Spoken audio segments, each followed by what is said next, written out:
Inspecter les drains, ça sert à déterminer l'état du conduit de l'intérieur. Si on pense au drain français, par exemple, quand on va avancer la caméra dans le drain français, ça nous permet de voir que le drain français a été bien installé, que les pentes de drainage sont bonnes, que le drain français n'est pas obstrué par des racines ou écrasé par une roche. Puis si effectivement il y a un dommage au niveau du drain, ça nous permet de savoir exactement à quel endroit est le dommage.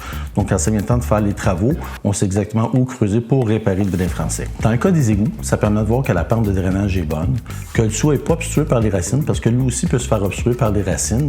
Dans certains cas, les tuyaux peuvent être disjoints ou endommagés d'une façon quelconque. Encore une fois, si on passe la caméra dans les égouts, on va savoir exactement à quel endroit est le dommage. Donc pour les réparations, c'est beaucoup plus facile par la suite. À savoir s'il y a des limitations, premièrement, ça prend un accès. Dans le cas des drains français, quand on a des cheminées d'accès, ça rend ça beaucoup plus facile. On passe par des cheminées d'accès, on peut faire le tour du drain assez facilement. Si on n'a pas des cheminées d'accès, on peut le faire quand même à partir du puisard, quand il y a un puisard.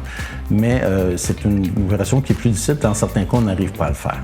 Pour les égouts, on va passer par le regard d'égout principal, puis comme la caméra est quand même assez grosse, il y a seulement le conduit principal d'égout qui va pouvoir être inspecté.